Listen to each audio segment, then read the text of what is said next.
E aí, gente, voltamos aqui com esse assunto que tá top, hein? Por favor, hein? Que assunto maravilhoso. Gabriel, responde aí a pergunta do Bruno e vamos pra cima. Maravilha. Um ponto que eu achei interessante do nosso amigo Eric foi que, de fato, os jovens hoje estão achando muito... A gente somos chamados da geração micro-ondas. Você aperta o botão, já está tudo pronto.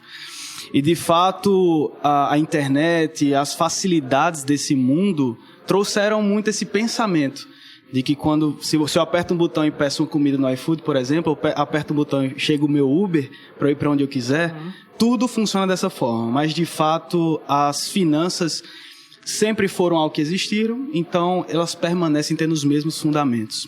E como o Bruno bem perguntou, foi uma pergunta muito interessante, é necessário haver um planejamento, é necessário haver um pensamento. Eu não posso, primeiro, se eu quero buscar investir, se eu quero... Primeiro ponto é estudar, conhecer, informação, adquirir informação, porque sem informação você não vai conseguir ter um direcionamento, você vai ficar à mercê do que as pessoas falam, etc. Sem informação vai virar chute. Mas é muito importante ter o planejamento. De fato, é uma construção. Tudo na vida é uma construção, bem como o Bruno falou também aqui no início.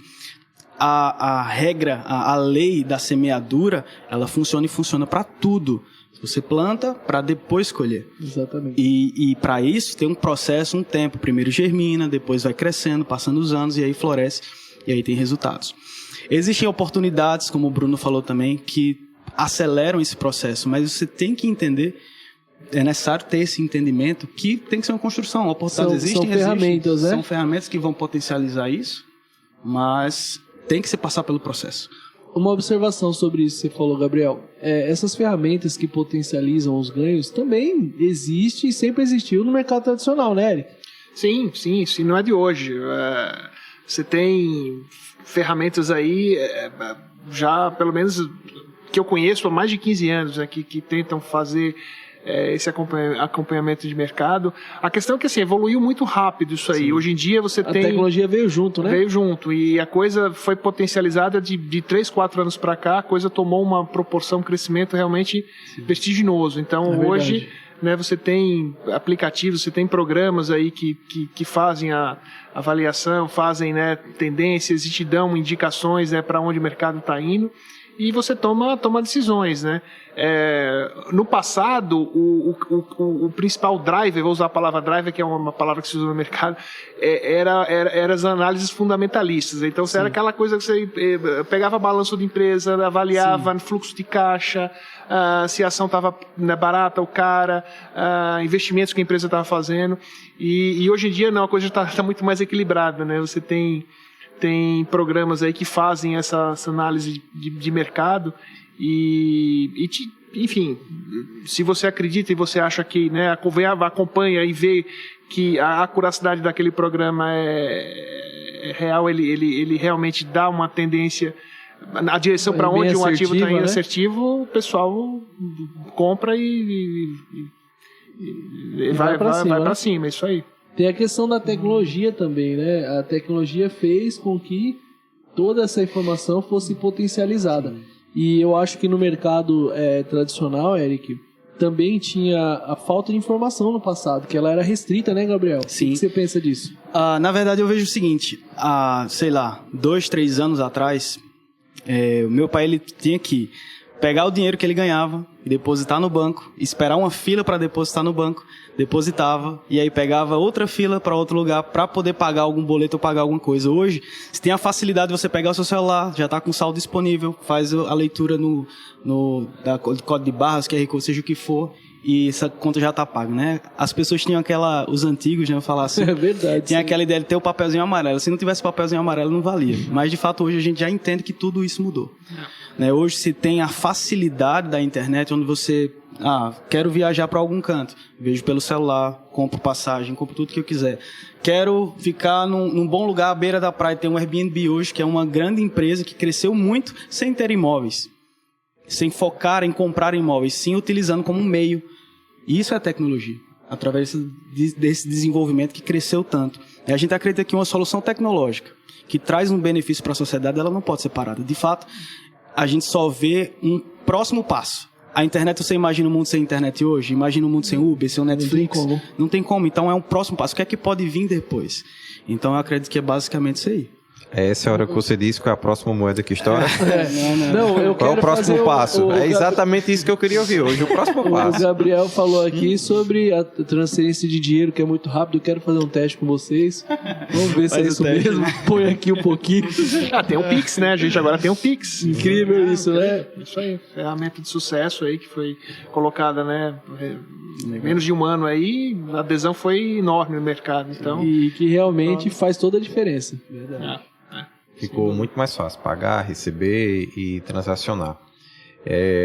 A gente vinha conversando também aqui nos bastidores um pouco sobre essa questão da importância de pensar no mercado financeiro, mas como a gente sabe que tem muita pessoa física ouvindo a gente nesse momento, então a gente não pode esquecer o orçamento doméstico. É verdade, né? Isso. Porque para você gerar um fluxo de investimento, você precisa ter um fluxo positivo de caixa em casa. Tem que gastar menos do que ganha, esse tipo de situação. E brincando com você um pouco de como foi essa vida. Sim. Cheguei, casei, organizando, né? Que para mim foi um desafio organizar o meu orçamento depois do casamento. Eu passei, eu acho que um ano patinando para voltar a fazer ficar tudo positivo. E aí fala um pouquinho aí da tua experiência. Teve uma mudança de Campina Grande para São Paulo também há pouco tempo. Sim. E todas essas mudanças requerem um rearranjo para a gente voltar para aquele fluxo que é o fluxo que a gente quer, que é o que positiva Do e dia a dia, reinveste. né? Perfeito, isso é muito interessante. Eu sempre fui muito de pensar o que é que eu posso fazer, se eu vou conseguir fazer aquilo ou não. Né? Então, logo no meu início, quando eu comecei a me preparar para o meu casamento, e foi mais ou menos no finalzinho de 2018, no finalzinho de 2018, a gente estava planejando já casar em março de 2019. Só que eu tinha aquela visão, eu vou conseguir e tal, mas eu não estava conseguindo angariar os recursos e tudo mais, e eu decidi mesmo, eu vou assumir tudo, vou fazer isso acontecer e tal. E aí eu percebi que eu não estava conseguindo naquele momento, chegou mais ou menos ali janeiro, fevereiro, eu disse, cara, eu não vou conseguir casar agora em março, e aí a gente decidiu adiar um pouco mais. Mas eu percebo que, de fato, precisou haver essa organização financeira, né? Então a gente conseguiu pagar todo o casamento durante o ano de 2019, e em novembro a gente casou, e claro, depois de um processo de casamento, tudo você gera aquilo, tem os custos que você estava pagando, tudo isso, tem a vida agora que você ia assumir.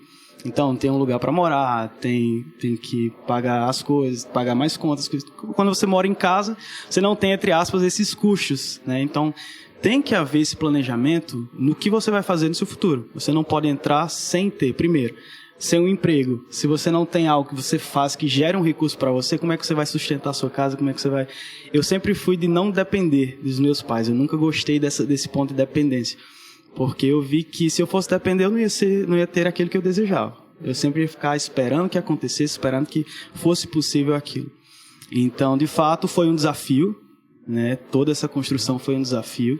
Primeiramente, foi um desafio do casamento, de pagar os fornecedores, toda a construção de tudo isso. Mas, sobre esse ponto de casamento, o meu pastor ele falava algo muito forte, que existe uma bênção no casamento. E eu quero até levar esse ponto aí para o pessoal que está ouvindo. Que existe mesmo, porque Deus criou isso como um fundamento. Amém, isso mesmo. E depois que você se decide a isso, as coisas acontecem. Tem uma bênção no casamento, e eu provei dessa bênção. No passar dos dias, eu já estava construindo, já conseguia pagar as minhas contas, já não dependia mais dos meus pais, mas eu percebi que depois do casamento, Deus ele multiplicou, fez com que acontecesse mesmo de fato. Porque eu tenho agora uma esposa que eu preciso cuidar, planejamento financeiro, planejamento da casa e tudo mais, e que próximo também a questão de filhos e tudo mais, então tudo isso tem que ser uma construção. Então eu acredito que de fato isso é muito importante, e essa foi um pouco da minha experiência sobre isso. Que legal. Eric, na renda fixa, existe hoje algo que ainda se aposta como talvez a bola da vez? Olha, Bruno, é difícil, é uma pergunta difícil de responder, porque assim, ficou muito achatado o mercado da renda fixa hoje, então não existe mais mágica. Se eu falar para você, tem um produto, eu acho que não seria nem ético da minha parte, né, falar isso, prometer, né, jogar toda a responsabilidade em cima de um único produto de renda fixa, que vai ser o salvador da pátria, ou algo que vai proporcionar uma multiplicação assim, acima da média do seu patrimônio, da sua reserva. Tem alguns produtos no mercado que são... Eu gosto muito dos produtos que têm uma isenção de imposto de renda. Então você tem aí CRIs, CRAs, certificados, né, de recebidos do agronegócio, imobiliário, que são produtos que têm um benefício fiscal. Isso é bom. E costuma proporcionar um rendimento acima dos produtos mais conservadores, né, como poupança, por exemplo, e fundos de renda fixa. Mas aí a sugestão aqui é... Teoricamente você ganha menos, mas também gasta menos. Né? Exatamente. Eu acho que assim, eu pegando o gancho aqui do Gabriel, o fundamento de tudo, o segredo de tudo é a geração de renda. Então, nada disso existe, não existe plano de longo prazo de acúmulo de riqueza sem uma geração de renda. Tá? Então, você tem que ter isso como fundamento, o alicerce... Mercado, né? Né, o alicerce tem que ser essa geração. E você tem que viver num degrau, eu costumo falar que assim, o ideal é você viver um degrau abaixo daquilo que você ganha, porque esse degrau é o que vai permitir você acumular essa renda, enfim, esse patrimônio a longo prazo. A pessoa que vive vendendo almoço para pagar janta, ele não vai... É o cidadão que está no barco remando só para um lado e o barco fica dando volta e não sai do canto. Então, tem que ter uma meta, tem que ter uma estratégia, uma disciplina é chato, assim, os jovens em geral não gostam disso, porque acham chato esse assunto, mas eles têm que entender que isso traz isso impacta até a vida conjugal, né? O Gabriel falou aqui que entrou agora, recentemente, é um recém-casado, podemos considerar assim. Hoje se fala muito, né, de crises conjugais, né? Pouca gente sabe que o principal motivo hoje, isso aí é pesquisa, tá, do SPC. Finança. O principal motivo de separação hoje de crises, né, conjugais é parte financeira, não é traição, não é sogra, não é nada disso, é crise financeira mesmo. Então o jovem tem que entender que se ele consegue, né, ter essa disciplina e consegue ter essa... fazer com que essa gestão financeira seja saudável, isso vai trazer benefícios, né, para a vida, né, conjugal, enfim, da familiar, e tudo se torna mais fácil. Bacana. A partir daí. É muito interessante. Eu percebo que depois que a gente começou a ouvir sobre esses assuntos de investimento, inclusive sobre essa tecnologia nova, que são as criptomoedas, etc., a gente começou a despertar uma certa responsabilidade também para pensar em guardar dinheiro. E até entre a gente aqui, entre a galerinha do Jump, a gente conversando, eu falo para eles, e aí, o que você está fazendo?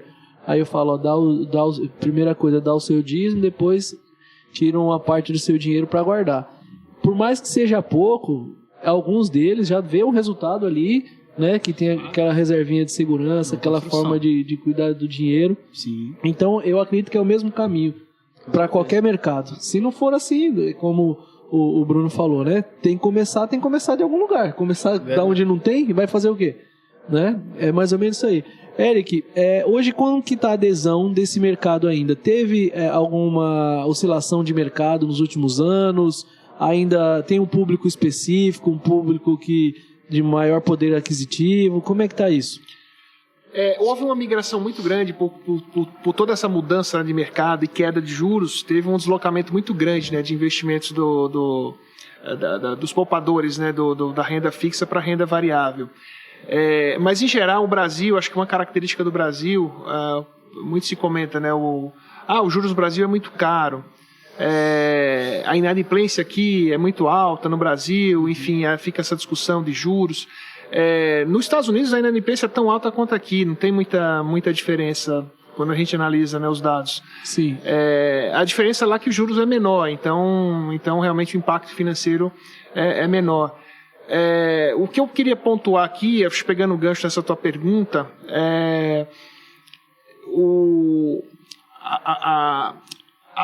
existe quando você fala em investimento, você tem dois grandes lados. Você tem o lado da pessoa que investe, então é o poupador, o disciplinado, e tem o lado da pessoa que não consegue poupar. Então ele vai para eu costumo falar que é o lago negro da força, né? Sim. A pessoa que não consegue ter essa disciplina, ele vai para o lado negro da força e ele vai depender de pagar empréstimo, vai viver sempre correndo atrás do rabo, né? E aí ele se submete a essa ciranda aí financeira de empréstimos, que no Brasil é muito caro, e muita gente se enrola e tem dificuldade de sair disso.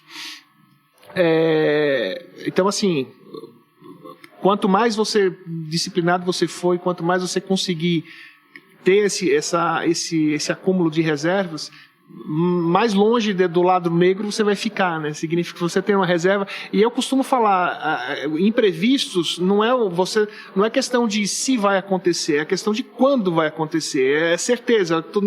Eu desafio alguém aqui falar para mim que, né, nos últimos 10 anos de vida não teve nenhum imprevisto. Imprevisto, ele acontece. Você não sabe qual é o imprevisto, mas que ele vai acontecer, ele vai. E na hora que ele acontecer, precisa ter uma reserva, né? Senão você vai fazer o quê? Vai se endividar para deu uma chuva, inundou sua casa, quebrou, né? Cachorro quebrou a pata. Né? Então, gente, é isso. Acho que muito legal, muito bom. No caso do Gabriel, eu tenho percebido uma chuva de informações sobre esse segmento novo. Posso até usar em dizer que hoje o assunto que a gente mais ouve na web é Covid, política e investimento em criptomoedas. Está todo mundo falando disso, inclusive as corretoras de mercado tradicional. Então, com certeza está tendo uma ascensão grande, né, Gabriel? Como é que está isso? De fato, né? Eu acho que a importância da informação é o mais forte de tudo isso. Se fala que o Brasil, 1% da população, está chegando talvez até a 2% da população, hoje investe em algo, tem um investimento, seja em algum mercado. E eu vejo isso por falta de informação, né? Hoje os Estados Unidos têm um desenvolvimento muito maior nisso. Uhum. Então, o Brasil, ele falta em informação para as pessoas. E as pessoas são muito movidas por massa, né? Então, houve uma ascensão do mercado, de fato. O mercado de criptomoedas cresceu muito. Para você ter noção, em 2016, esse mercado ele movimentava uma média de 6 a 10 bilhões de dólares por mês. Então, era uma média de 6 a 10 bilhões de dólares. É um mercado internacional, então engloba todo mundo. Porém, hoje, 2021, esse mercado movimenta mais de 150 bilhões de dólares por dia. Então, é fato e dá para ver o crescimento que esse mercado teve em relação aos anos passados. E eu vejo que é parte disso de informação e parte disso também de seguir a massa. E quando você segue a massa, você está totalmente exposto ao que as pessoas dizem e às crenças dela. Que é o lado negro que o Eric falou, ter essa relação também, porque vai quebrar a cara. É muito perigoso, porque se você investe em algo porque a pessoa disse que aquilo é bom e você não sabe se aquilo é bom ou não, só por acreditar, você pode se prejudicar. Né, como diversas pessoas que sabem que o Bitcoin cresceu muito nesse último ano. Saiu do ano passado, em 2020, em março, mais ou menos R$20 mil, e chegou a valer mais de R$360 mil num curto espaço de um ano. Tá, mas qual era a hora certa de comprar? Ele sabia que a hora certa de comprar era naquela época? Ou ele comprou a 360 mil e chegou agora a 260 mil em uma semana para outra? Então, é muito mais importante do que saber que é bom, é ter informação, sabe? É o lugar certo, é o momento certo, é a hora certa de fazer isso. Então, tudo tem que ser feito dessa forma, através de buscar informação, conhecer um pouco mais sobre aquilo que você está investindo. Até porque tudo que é novo, ele tem uma tendência a ser menos estável e mais instável, né? Então, a gente chama esse mercado de volatilidade, né? Sim. Então, os picos, eles são bem maiores. Ele ainda não encontrou o seu lugar. As criptomoedas, elas ainda existe muita conjecturação o quanto vale a ideia, o conceito, a solução, o valor que isso tem para o mundo e para as pessoas. Uhum. Então ainda há uma acomodação do quanto vale. E todo dia surge uma nova dizendo que vai fazer algo diferente. Sim. E aí, será que a sua ideia vale mais do que a dele? E o quanto a sua ideia vale mais do que a dele?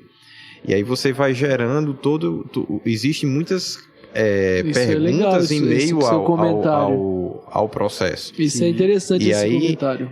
Se você não tem informação, a Bíblia diz que o meu povo perece por falta de conhecimento. O seu sucesso ou seu insucesso em qualquer mercado vai depender do que você conhece. Exatamente. Se você faz pão e você sabe fazer pão bem, sabe o quanto o pão custa e sabe como vender o pão, você vai ter sucesso vendendo pão.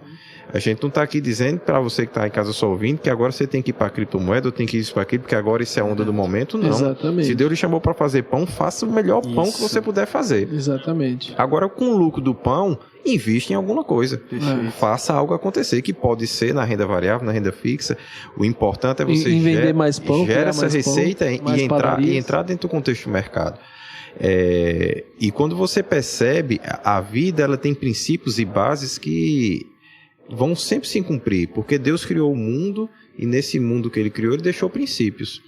E em tudo que a gente faz, a gente sempre vai falar que tem que ter fé, tem que ter amor, tem que ter perseverança, tem que ter esperança, não pode deixar de acreditar. Amém. Aí quando a gente lê a Bíblia, o que é que está lá escrito? Vai passar tudo, mas a fé, a esperança e o amor nunca vai passar. Exatamente. Então, a palavra de Deus é uma fonte de inspiração e de revelação, mas ela não tira de nós o trabalho e a responsabilidade pelo nosso dia a dia. E aí é onde a Bíblia, por exemplo, vai chegar e vai dizer, olha, aquele que está cheio do Espírito, ele não vai satisfazer a concupiscência da carne. Se você se encher do conhecimento, que é a parte espiritual do processo, você não vai cair nas armadilhas da ganância. Porque o próprio conhecimento vai mostrar a você que é possível crescer sim, é possível acelerar o crescimento sim, mas tanto para crescer como para acelerar, existe uma gestão que tem que estar por trás disso. Muito legal esse seu comentário, pastor Bruno, porque tem muita relação com os nossos princípios e as nossas crenças, né? Porque a gente vê Jesus Cristo falando, né? Não se preocupe com o que você vai comer, não se preocupe com a roupa que você vai vestir, busca o reino de Deus e a sua justiça e as demais coisas vos serão acrescentadas. Isso traz uma conotação de paz de mente, espírito, de saber o que se faz. Ou seja, a prosperidade ela tem essa relação muito forte. Como diz, né? Aos seus amados ele dá enquanto dorme. Então, tem essa relação. Porque quando a Bíblia fala aos seus amados ele dá enquanto dorme, é uma relação de amor. Já está falando pela palavra amado. Não é só uma relação onde a gente cobra alguma coisa de alguém que a gente não conhece, mas de alguém que a gente tem relacionamento, que esse relacionamento pauta os nossos princípios, os nossos valores, e isso faz com que a gente se relacione com o dinheiro, com as finanças, com as coisas que nos norteiam no dia a dia de uma forma diferente. E olha como isso é forte. Paulo escreve dizendo em 2 Coríntios, no capítulo 8, ele fala de uma igreja, a igreja da Macedônia, que manifestaram a abundância da alegria, né, no meio de muita prova de tribulação, e a profunda pobreza deles superabundou em riqueza das suas generosidades. Então, eles manifestaram a alegria no meio da tribulação e no meio de uma profunda pobreza, porque eles decidiram ser generosos e começaram a plantar e a dar. Eles entraram em um processo de abundância e de riqueza. E ele termina esse trecho, né, falando assim, né, que ele diz, porque não é para vós outros que vocês têm um alívio, né, que outros têm um alívio e vocês têm um sobrecarga, mas para que haja igualdade, suprindo a vossa abundância no presente a falta daqueles que têm, de modo que a abundância daqueles venha a suprir a vossa falta, e assim haja igualdade. Como está escrito, o que muito colheu não teve demais, e o que pouco colheu não teve falta. Porque, de fato e de verdade, que seja cripto, que seja o que for, as coisas só vão ter valor por causa da vida humana. Verdade. Não adianta eu ter muito algo que as pessoas não têm interesse, porque isso perde o valor. Porque o valor somos nós que damos. A criptomoeda está provando isso daí. O negócio valia 20 mil reais, agora vale 320, está entendendo? Um espaço aí de poucos anos. Aí você olha como é que valorizou tanto, porque as pessoas acreditaram. De fato. Exatamente. E aí, até nesse processo de na hora de querer ganhar, querer investir, querer fazer, cara, não faz só. Não faz sem conversar com as pessoas, não faz sem tomar conselho. Por quê? Porque o valor das coisas não é o que você decidiu que elas iam ter. É o valor que as pessoas atribuem. Não adianta você achar que aquilo é a última Coca-Cola do deserto e ninguém mais se interessar naquilo. Só vai ter valor se outras pessoas derem valor. Verdade. E aí, o processo de prosperidade, ele nunca pode olhar só para si mesmo. Ele tem que olhar para o outro e ele tem que ter interesse que o outro participe daquilo que você está Uau. colhendo. Porque se só você tiver, ninguém vai se interessar. Uau. Muito foda. Fantástico. Gente, eu só sei de uma coisa. Se vocês seguirem qualquer um desses 3 aqui, vocês vão se dar bem na vida, hein? A gente precisa até criar uma oficina, um departamento aqui na igreja, viu, pastor? Amém. Para acompanhar essa galera, porque o conteúdo foi riquíssimo, maravilhoso. Eu acho que é muito importante a gente lembrar das profecias dadas pelo pastor Janduí para a galera de até 30 anos, viu? Não esqueçam disso, que seriam os empresários desse tempo que está surgindo e que trariam finanças para suprir o reino de Deus, como o pastor Bruno disse aqui. A gente precisa para ter e para dar para outros. Se caso a gente não puder alcançar as pessoas, nada disso tem sentido. Se elas não tocarem aquilo que a gente toca, não tem sentido. E Jesus era tão profundo que ele falava: o que você deseja para você, você deve pegar alguém para fazer. Fantástico, né? Então, gente, tô triste que tá acabando, Eric. Foi fantástico esse tempo com vocês. Muito obrigado, viu, pastor Bruno, Eric. Só tenho a agradecer aqui, né, a oportunidade. Acho que eu brinquei com eu tô debutando aqui, então é a primeira vez que eu participo aqui, né, de um... Não vai ser a última, aqui. fica tranquilo. Legal. Somos 2. Acredito que 3.